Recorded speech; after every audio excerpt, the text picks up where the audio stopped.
नमस्कार. All rich मीडियामध्ये मी गोकुल आपल्या सर्वांचं अगदी मनस्वी स्वागत करतोय. शिवाजी विद्यापीठाच्या 61व्या दीक्षांत समारंभाला महाराष्ट्राचे राज्यपाल CP राधाकृष्णन यांच्या विशेष उपस्थितीने रंगत आली आहे.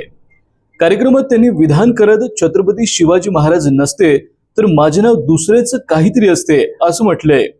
या समारंभाला उच्च व तंत्रशिक्षण मंत्री चंद्रकांत पाटील आणि CIRS NCL संचालक डॉक्टर आशिष लेले यांची प्रामुख्याने उपस्थिती लाभली होती. छत्रपती संभाजीनगरमध्ये मोबाईल गेमच्या जुगारातून धक्कादायक घटना समोर आली आहे. BCS विद्यार्थी प्रदीप निपटे याची त्याच्या 17 वर्षीय मावस भावाने पैसे हरवल्याच्या वादातून निर्गुण हत्या केली आहे. मृतदेह चादरीने झाकून त्याच्याजवळ गेम खेळत बसला आणि नंतर पतंग खेळण्याचा बहाणा करून पळून गेलाय. पोलिसांनी या प्रकरणाचा अधिक तपास आता सुरू केलाय. मुख्यमंत्री लाडकी बहीण योजनेत आता महिलांसाठी मोठी बातमी. पडताळणीपूर्वीच 4,000 महिलांनी अर्ज माघारी घेतल्याची माहिती आता समोर आली आहे. अपात्र ठरण्याच्या भीतीमुळे महिलांनी हा निर्णय घेतल्याचे सूत्रांकडून कळते. शासकीय कार्यालयात लाभ थांबवण्यासाठी अर्ज दाखल होत असून योजनेच्या निकषांमुळे हे प्रकार घडत असल्याचं बोललं जात आहे. दैनिक संचालन संडे स्पेशलमध्ये मंदिरातील सुलभ दर्शन व्यवस्थेबाबत प्रकाशित केल्याची वृत्ताची वटवृक्ष मंदिर समितीने दखल घेतली आहे. दिव्यांग, ज्येष्ठ नागरिक आणि स्थानिक रहिवाशांसाठी दर्शन व्यवस्थेमध्ये सुधारणा करण्यात आल्या आहेत.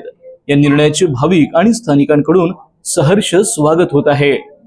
सरपंच संतोष देशमुख हत्या प्रकरणी वाल्मिक कराड यांच्यावर आरोप होत असताना धनंजय मुंडेंच्या राजीनाम्याची मागणी आता जोर धरू लागली आहे.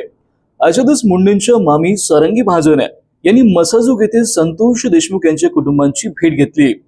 त्यांनी देशमुख कुटुंबियांची विचारपूस करत प्रकरणावर चर्चा केली आहे आणि धनंजय मुंडे यांनी मंत्रिपदासह आमदारकीचाही राजीनामा द्यावा अशी मागणी त्यांनी केली. मुख्यमंत्री व उपमुख्यमंत्री यांनी अक्कलकोट तीर्थक्षेत्र विकास आराखडा जाहीर केल्यानंतर आमदार सचिन कल्याण शेट्टी यांच्या प्रयत्नातून अक्कलकोट तीर्थक्षेत्राचा सर्वांगीण विकास आता लवकरच होणार आहे. या विकास आराखड्यामुळे मंदिर परिसराचा कायापालट होईल अशी अपेक्षा व्यक्त होत आहे.